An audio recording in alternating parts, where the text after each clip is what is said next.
defraudando, sino mostrándose fieles en todo, para que en todo adornen la doctrina de Dios.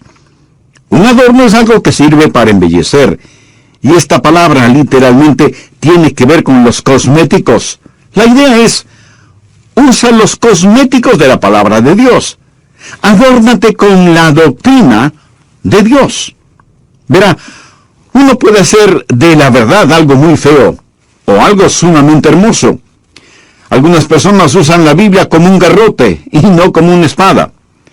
Así que siempre necesitamos hablar lo que está de acuerdo con la sana doctrina, adornando nuestro hablar con las doctrinas de Dios. La gran mayoría de las mujeres lucen mucho mejor si usan un poco de maquillaje o cosméticos. Eso no duele, creo yo. Pero el problema es que algunas mujeres no creen que un poquito de maquillaje es suficiente, especialmente alrededor de los ojos, y terminan luciendo como si se hubieran puesto la máscara del zorro. Deben adornarse, pero con moderación, con buen gusto. Así está adornado el Evangelio del Señor. Hay casas realmente feas, y hay casas realmente hermosas. Hoy tenemos una generación que ha perdido sus amarraduras, y esa es la razón por la que debemos tener programas para los niños, porque alguien necesita enseñar a los niños mientras son niños, porque nuestra generación es como un barco a la deriva en el mar, sin brújula y sin timón. Y eso me entristece hasta tal punto que si no fuera porque conozco a Dios, me desesperaría. Y no es que tratamos de hacer bien las cosas, lo triste es que nos estamos ahogando en un mar de informaciones, seminarios, conferencias, encuentros matrimoniales y sesiones de consejería. Parece que siempre estamos aprendiendo, sin tener la capacidad de conocer la verdad, porque francamente, todas estas cosas no están basadas en la palabra de Dios.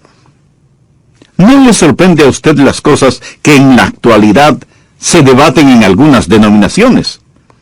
Tenemos un estándar, sin el cual usted y yo observaremos la muerte misma del matrimonio y el homicidio de los hogares. Como creyentes, tenemos verdaderos enemigos en el mundo. Enemigos como inmoralidad, adulterio, homosexualidad, aborto, esterilización, feminismo radical, delincuencia juvenil, violaciones, rebelión sexual, crímenes, etcétera, etcétera. Nos enfrentamos a algo que es verdaderamente terrible. Y todas estas cosas son como hilos de un cordón que lenta y paulatinamente están estrangulando a la familia. Pero Dios quiere que los hogares sean hermosos, y la clave para un hermoso hogar es la esposa, la madre. Es el Día de las Madres, y quiero hablarles de lo que la Biblia tiene que decir acerca de ser una madre piadosa y una madre que ayuda a embellecer el hogar. Volvamos a Tito, capítulo 2, desde el verso 2. Que los ancianos sean sobrios, serios, prudentes, sanos en la fe, en el amor, en la paciencia. Antes de hablar a las ancianas, habla a los ancianos. Y hay algo hermoso acerca de un hombre que puede envejecer graciosamente, un anciano piadoso. No hay nada más honorable, más digno que un anciano piadoso. La Biblia dice que su pelo canoso es su corona de gloria, y él debe ser la gloria de sus hijos, de sus nietos. De paso diré que Satanás no tiene ancianos felices. Él tiene en sus manos algunos inquietos y desaprensivos jóvenes, pero no tiene ancianos felices. Pero asimismo, no hay nada más feo y deplorable que un anciano impío. ¿Ha visto alguna vez algunos de ellos? Sus ojos son como quemadas luces de lujuria, sus bocas como una alcantarilla abierta, su mente es como un basurero. Todo lo que tiene por delante es enfermarse más y más hasta cuando muera y ser enterrado en un hueco en la tierra.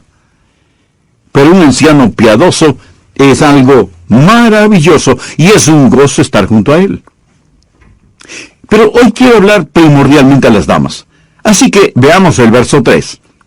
Las ancianas asimismo sean reverentes en su porte, no calumniadoras, no esclavas del vino, maestras del bien, que enseñen a las mujeres jóvenes a amar a sus maridos y a sus hijos, a ser prudentes, castas, cuidadosas en su casa, buenas, sujetas a sus maridos, para que la palabra de Dios no sea blasfemada.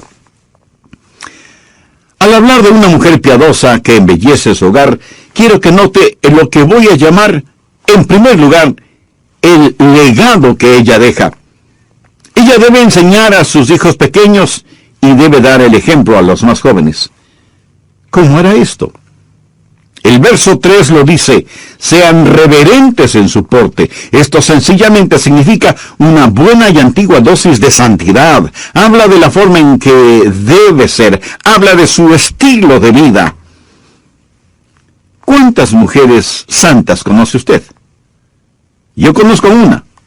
Me casé con ella. En serio, mi esposa es una mujer santa. Y es un gozo estar junto a ella. Los eruditos bíblicos dicen que esta palabra santidad tiene que ver con los sacerdotes cuando salían del templo en el cual habían estado quemando incienso. Al salir, uno podía oler la fragancia del incienso en sus vestiduras. Y yo conozco a personas así, que cuando usted está junto a ellas, su sola presencia despide un aroma especial. Estoy convencido que es el perfume de Dios en sus vidas. Esa es la manera en que una anciana debe ser. Tiene que haber santidad en su estilo de vida. Tiene que ser piadosa en su manera de hablar. Note que también dice que no deben ser calumniadoras. En otras palabras, no debe ser una diseminadora de escándalos. No debe actuar ni acusar a nadie falsamente. Un chisme, una calumnia es una enfermedad que empeora con el paso del tiempo. Y algunos de los peores calumniadores son los ancianos, hombres y mujeres. Hay algo sumamente feo acerca de un hogar que no es un hogar santo, un hogar lleno de chismes y calumnias. Una mujer estaba hablando acerca de ir al cielo y dijo: cuando esté en el cielo, me pregunto, ¿cómo me pondré mi túnica sobre las alas? Y una amiga con sarcasmo le dijo: lo que debe preocuparte es cómo ponerte el sombrero sobre los cuernos. Cuando uno calumnia o acusa falsamente, se vuelve exactamente como Satanás. El verso 3 también dice que debe estar libre de cosas adictivas. Específicamente dice, no esclavas del vino. Y al decir esto, algunas personas se alegrarán diciendo: ajá, eso quiere decir que sí puedo tomar un poco de vino. Mi amigo, lo siento, pero no es eso lo que significa. Cuando dice no esclavas del vino, es una expresión idiomática que quiere decir que ella debe total y completamente abstenerse de tomar vino. Estamos hablando de vino intoxicante. Además, en el original griego esta frase hace referencia a alguien que no solo que no bebe, sino a alguien que se mantiene absolutamente alejado de la bebida. De paso, permítame decir que la Biblia, tanto en el Antiguo como en el Nuevo Testamento, hace especial énfasis en la abstinencia total de bebidas alcohólicas. Una mujer piadosa que va a dejar un legado debe ser santa, no calumniadora, no esclava del vino. Y el espíritu de esta enseñanza incluye, aunque no se menciona, incluye cigarrillos, drogas y cualquier otra cosa que sea adictiva. Recuerde que aquello de lo cual se esclaviza, aunque usted lo niegue, se vuelve su cruel y terrible amo. Ella no solo que tiene que ser un ejemplo para las mujeres jóvenes, como parte de su legado para ellas, sino que también debe enseñarles. Veamos lo que dicen los versos 4 y 5. Que enseñen a las mujeres jóvenes a amar a sus maridos y a sus hijos, a ser prudentes, castas, cuidadosas de su casa, buenas, sujetas a sus maridos, para que la palabra de Dios no sea blasfemada. ¿Quién va a enseñar a las jovencitas a ser amas de casa? Las mujeres que tienen sus propios programas en la televisión. Las conocidas mujeres de las telenovelas. Los colegios o universidades que se encargarán de enseñar a las mujeres jóvenes cómo ser buenas amas de casa. Dios dice que son las ancianas las que deben enseñar a las jovencitas estas cosas. Tito las identifica como maestras del bien, que enseñan a las mujeres jóvenes a amar a sus maridos y a sus hijos, a ser prudentes, castas, cuidadosas de sus casas, buenas. Aquí la palabra buena, literalmente, conlleva la idea de valores familiares. ¿Sabe lo que el mundo necesita en la actualidad? Abuelitas piadosas, ancianas que enseñen a las jovencitas a ser buenas amas de casa. Las jóvenes modernas se casan y, francamente, saben muy poco de los quehaceres del hogar. Gastan mucho dinero en la boda, pero muy poco o nada en prepararse para el matrimonio. Algunas de las que se casan ni siquiera saben cocinar, no saben ni la receta preparar cubitos de hielo. Yo sé esa receta, poner H2O, o sea, agua, en un recipiente metálico o plástico apropiado y ponerlo en el congelador para que se solidifique. Yo puedo hacer cubitos de hielo que se derriten en la boca. Los jóvenes modernos que se casan ni siquiera saben lo básico de las responsabilidades hogareñas. Por supuesto, hay las excepciones del caso. ¿Pero quién les va a enseñar? Se necesitan madres ancianas piadosas que enseñen a las mujeres jóvenes. Ustedes, madres, abuelitas y damas ancianas en las iglesias, con toda la experiencia que tienen, de alguna manera necesitan enseñar a las jovencitas. El legado que las ancianas dejan con su ejemplo y su enseñanza. En segundo lugar, el amor que se debe aprender. ¿Qué es lo que las ancianas deben enseñar a los jóvenes? Veamos una vez más Tito 2, los versos 4 y 5. Que enseñen a las mujeres jóvenes a amar a sus maridos y a sus hijos, a ser prudentes, castas, cuidadosas de sus casas, buenas, sujetas a sus maridos, para que la palabra de Dios no sea blasfemada. Madres y abuelitas, ¿sabían que ustedes deben enseñar a las jovencitas a amar a sus hijos? Y no faltará alguien que me pregunte, pastor, ¿es que hay alguna forma especial de amar a los hijos? Bueno, sí, desde mi punto de vista. Hay tres cosas que usted puede hacer. Puede decirles, puede tocarles, puede enseñarles. Dígales constantemente que les ama. No piense que decirles de vez en cuando que les ama es suficiente. Nunca será suficiente las veces que les diga que les ama. Luego, abrace, bese, acaricie a sus hijos, independientemente de si ellos quieran que lo haga o no.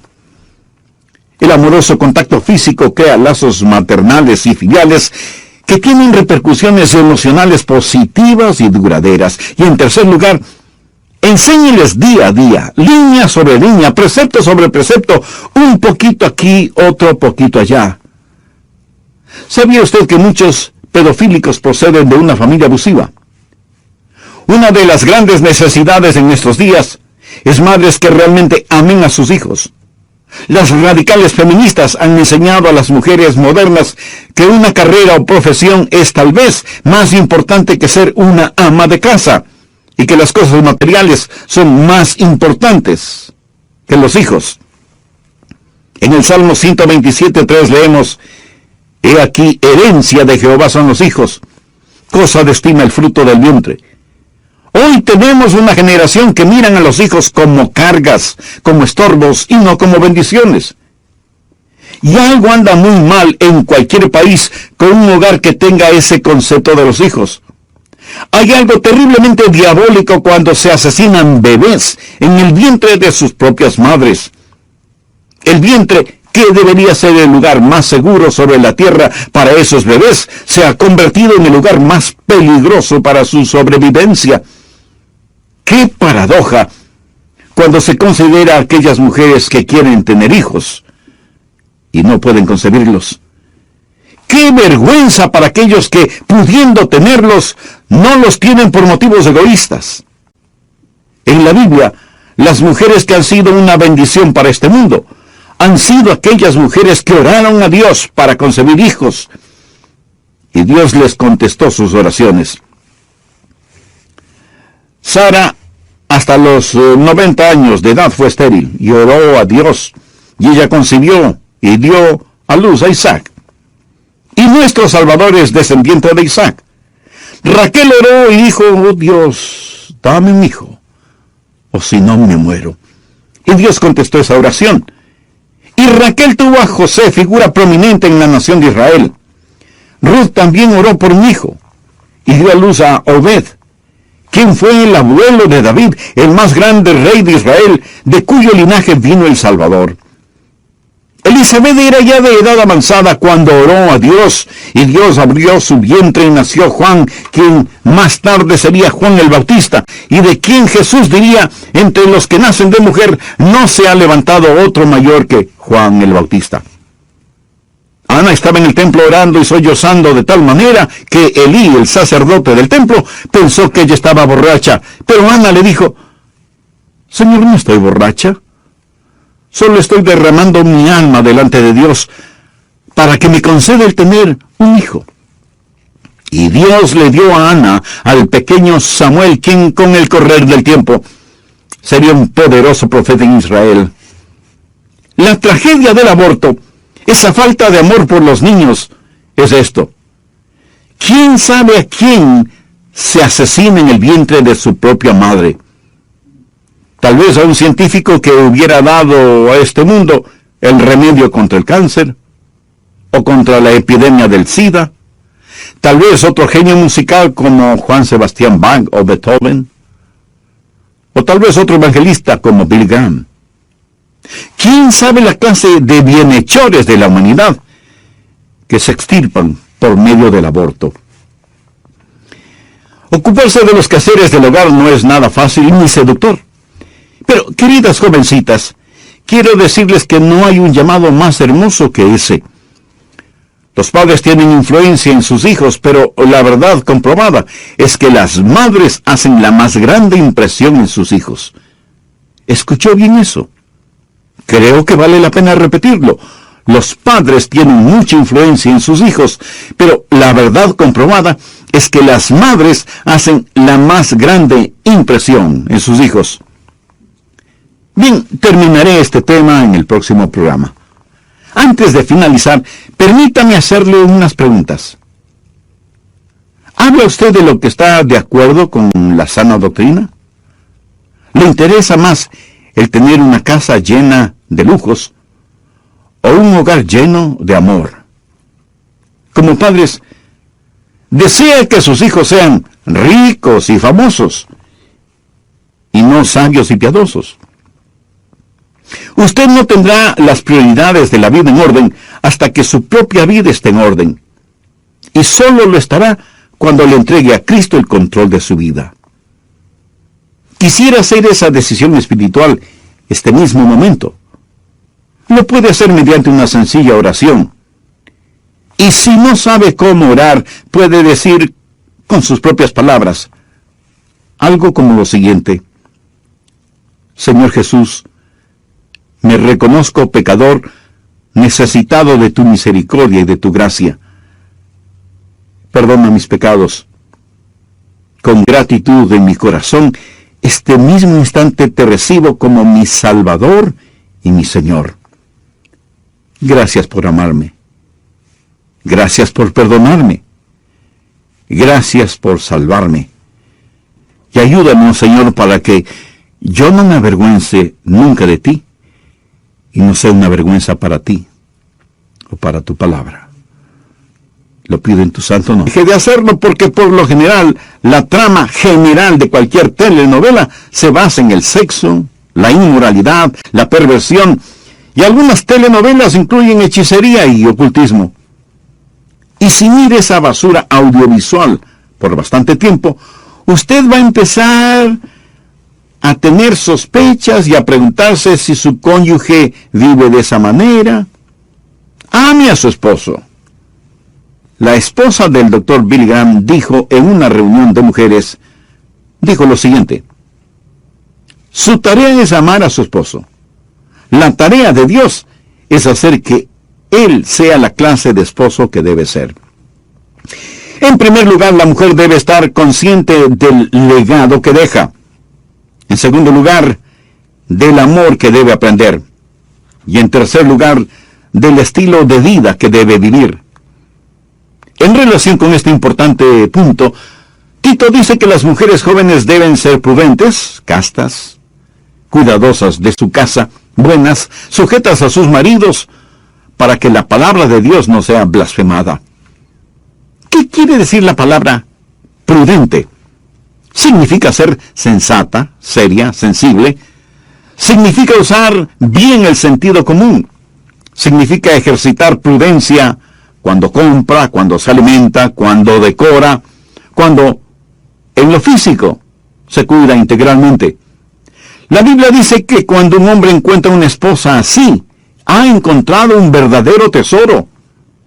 Ella le hará bien a su esposo todos los días de su vida. Pero no solo debe ser prudente, sino también casta. Y esta palabra significa pura, sin promiscuidades sexuales, no malintencionadamente seductora, pura. Querida jovencita que me está escuchando, manténgase pura. Consérvese pura para el hombre que un día llegará a ser su esposo. Llegue hasta el altar matrimonial siendo una virgen. Haga de esto una prioridad en su vida. En el mundo actual en el cual vivimos, lo que estoy diciendo provocará risas y burlas. Bueno, no importa, ya lo dije. Y lo que dije no es porque soy súper inteligente o súper espiritual, sino porque lo dice la palabra de Dios. Las ancianas deben enseñar estas cosas a las mujeres jóvenes. Las madres modernas, si no son creyentes, nunca enseñarán estas cosas a sus hijas. Pero sí les hablarán del sexo seguro, de pastillas de control de la natalidad. Y hasta es posible que les hablen de la conveniencia del aborto. Eso es increíble. Está totalmente opuesto a la enseñanza bíblica, que hace énfasis en la castidad, en la pureza. Y nuestros jóvenes hijos no van a aprender acerca de la moralidad sexual en los colegios y universidades seculares. Nuestra educación de moralidad sexual nunca será buena si no está basada en la moral y las verdades bíblicas. Por eso es que usted debe asegurarse de que sus hijos entiendan bien lo que la Biblia enseña. Y enséñeles a cuidar bien su casa, su hogar. ¿Quiere decir que ella no debe salir de casa? No. Esta palabra griega se deriva de una que literalmente significa la habilidad de ser una buena trabajadora en su casa. O sea, que una de sus más importantes responsabilidades es saber mantener, cuidar el hogar. Aproximadamente 50 millones de madres conforman la fuerza laboral femenina en los Estados Unidos, y 1 de cada 3 madres con hijos menores de 3 años de edad tienen un trabajo de tiempo completo fuera de casa. Pero ser un ama de casa es un trabajo, escúcheme bien, es un trabajo de tiempo completo. Y yo admiro a las mujeres, sobre todo a las madres que tienen que trabajar. Pero ahora escúcheme con atención, estimada amiga.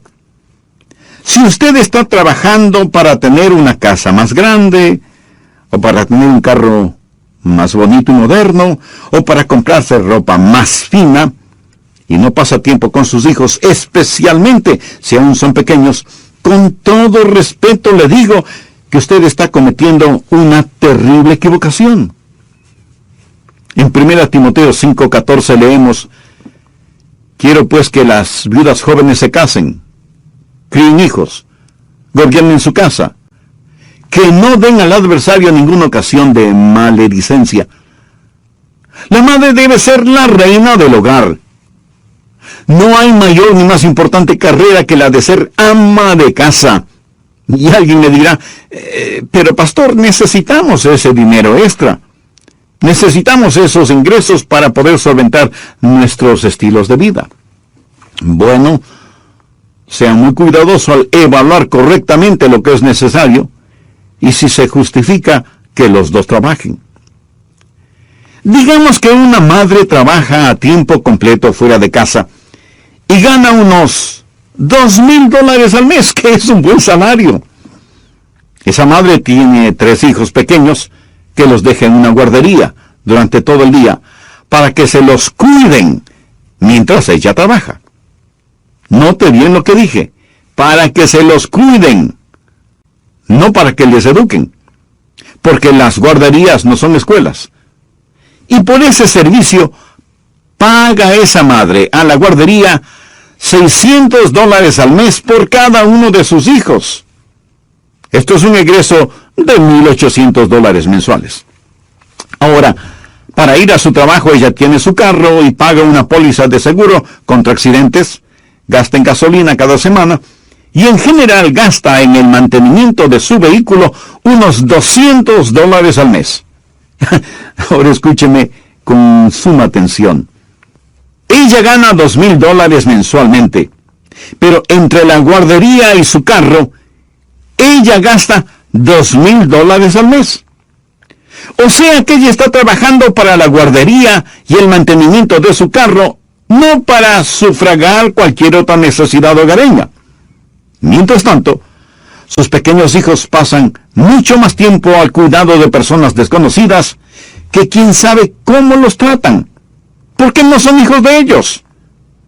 Y hay cosas totalmente negativas que suceden en algunas de esas guarderías. Entonces, ¿dónde está la lógica o la justificación para que esa madre trabaje fuera de casa? Como para pensarlo 2 veces, ¿verdad? Mi esposa y yo nos casamos después del primer año en la universidad.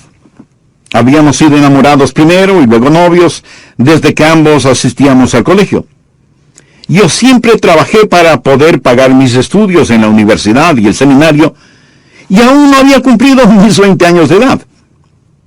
Ella también estudiaba, pero su padre pagaba por su educación.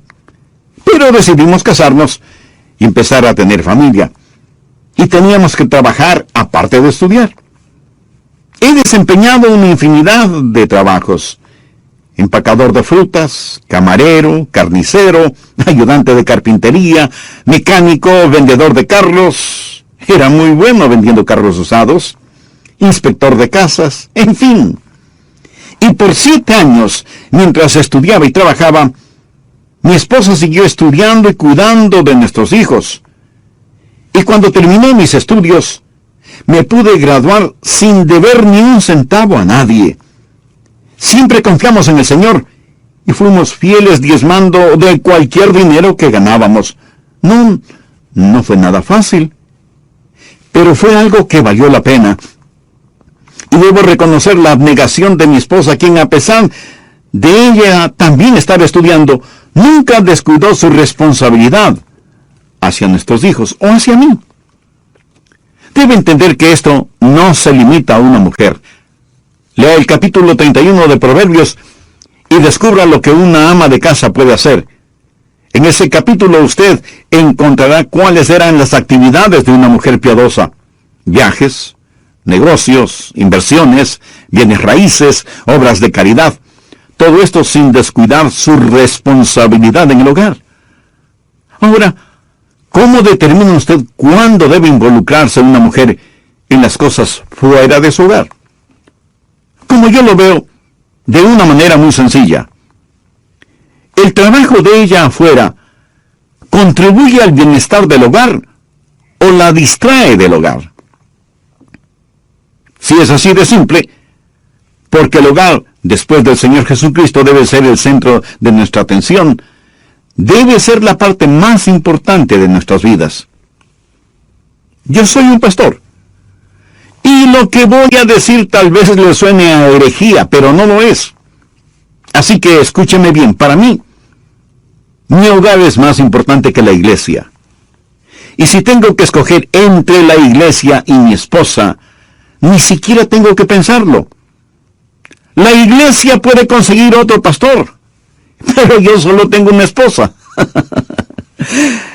La Biblia dice que si un hombre es un pastor, uno de los requisitos principales para hacerlo es tener un hogar bien cimentado, tener una familia sólida y cristianamente establecida. Si no es así, ningún pastor tiene el derecho de, desde el púlpito, hablar de lo que no tiene. Debemos entender que no son los negocios, ni la educación, ni la recreación, ni el gobierno, ni la iglesia lo más importante. Es el hogar, que es la unidad básica de todo. Y por eso es que toda la artillería del infierno se ha desatado contra el hogar.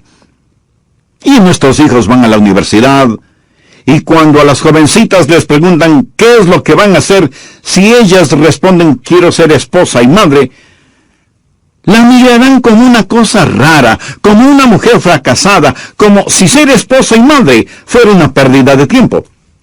Apreciada jovencita, ser esposa y madre no es una pérdida de tiempo. Es el llamado más alto, profundo, dulce y lleno de significado que usted puede tener. Formar un hogar cristiano.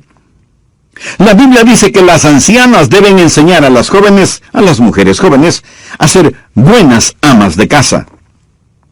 La epístola de Tito también dice que hay que enseñar a las mujeres jóvenes a ser buenas. Y la palabra buena aquí no significa que no hagan lo malo, pero literalmente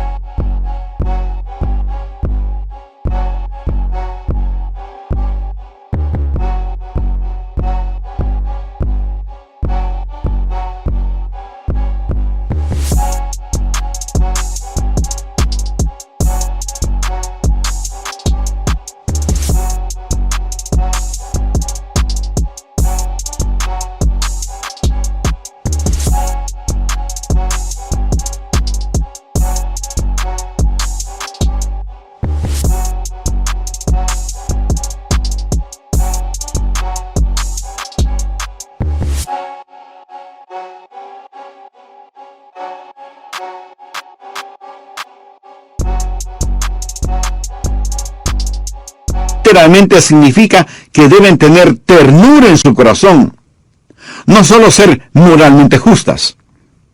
Cada hogar necesita una persona con un corazón tierno, no alguien con un corazón lleno de odio y crítica. Las palabras de bondad deben estar siempre a flor de labios. Y luego dice en el versículo 4 que deben estar sujetas a sus maridos, que enseñen a las mujeres jóvenes a amar a sus maridos y a sus hijos. Ahora note lo que dice el verso 5, a ser prudentes, castas, cuidadosas de su casa, buenas, sujetas a sus maridos. La palabra sujetas literalmente significa obedientes. En nuestro contexto actual, hablar de que la mujer debe obedecer a su marido es políticamente incorrecto, pero es bíblicamente cierto. Hay algunos pseudoeruditos modernos que quisieran eliminar la palabra obediencia de la ceremonia matrimonial. Cuando uno en matrimonio une a una pareja y dirigiéndose a la novia le dice que deberá obedecer a su esposo, uno puede sentir la reacción de muchos. Por favor, pastor, ¿cómo puede decir eso? ¿No se da cuenta que estamos viviendo en el siglo XXI? Pues sí, lo digo y lo repito. La mujer debe ser obediente de su marido. Ahora, esto no significa que él sea un dictador. Más bien quiere decir que él debe proveer un amoroso liderazgo en el hogar. Estamos hablando no necesariamente de la cadena de mando, sino de la aceptación de responsabilidades. Y sometimiento no es subyugación. El esposo no es una especie de sargento en el hogar que usa la Biblia para golpear a su mujer. De ninguna manera. Un hombre comentó entre sus amigos: yo solía suscribirme a la teoría de la superioridad masculina, pero mi mujer canceló mi suscripción. El marido no es superior a su mujer. Yo no soy superior a mi esposa. Es más, sin temor a equivocarme, puedo decir que de muchas maneras ella es superior a mí. En el colegio y universidad, sus calificaciones fueron siempre mejores que las mías. Ella me ganó en un concurso de oratoria. Con todo, ella sabe estar sujeta a mí. Sumisión y obediencia no es nada denigrante para una mujer que quiere ser una verdadera esposa. El apóstol Pablo también habla de eso en Efesios 5, 22 y 23, al decir: las casadas estén sujetas a sus propios maridos, como al Señor, porque el marido es cabeza de la mujer. Ahora note la siguiente frase: así como Cristo es cabeza de la iglesia, la cual es su cuerpo y Él es su Salvador. Un esposo debe ser para su esposa lo que Cristo es para la iglesia. No es para su castigo, sino para su protección. Leemos en 1 Corintios 11:3, pero quiero que sepáis que Cristo es la cabeza de todo varón, y el varón es la cabeza de la mujer, y Dios la cabeza de Cristo. Dios el Padre, Dios el Hijo, el hombre y la mujer. Así como Dios el Hijo está bajo Dios el Padre en la Santa Trinidad, la mujer está bajo el hombre en el esquema de las cosas de Dios. Pero eso no significa inferioridad.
Si usted sabe teología bíblica, sabe que Jesucristo es coigual y coeterno con el Padre. De ninguna manera es inferior. Por eso es que Pablo dijo: pero quiero que sepáis que Cristo es la cabeza de todo varón, y que el varón es la cabeza de la mujer, y Dios la cabeza de Cristo. Ahora, porque Dios el Padre sea la cabeza de Cristo, el Hijo, no significa que Cristo, el Hijo, sea inferior a Dios el Padre. Ninguna mujer es inferior al hombre. Leamos Gálatas 3:28. Ya no hay judío ni griego, no hay esclavo ni libre, no hay varón ni mujer, porque todos vosotros sois uno en Cristo Jesús. Todos somos uno en Cristo. Pero aún así, Dios ha establecido esta línea de responsabilidad en el hogar. Y esto hay que enseñarlo, porque hoy en día no se lo enseña. Y una mujer que se rebela contra esto es una mujer que tendrá problemas. Primero, problemas con Dios. Si usted, amiga, tiene un espíritu de rebeldía hacia su esposo, su problema no es primordialmente contra su esposo, sino contra Dios. Segundo, no solamente tendrá dificultades con Dios, sino que tendrá problemas con su marido. En vez de ser su complemento, se convertirá en su tormento. Y esto sin ninguna connotación romántica.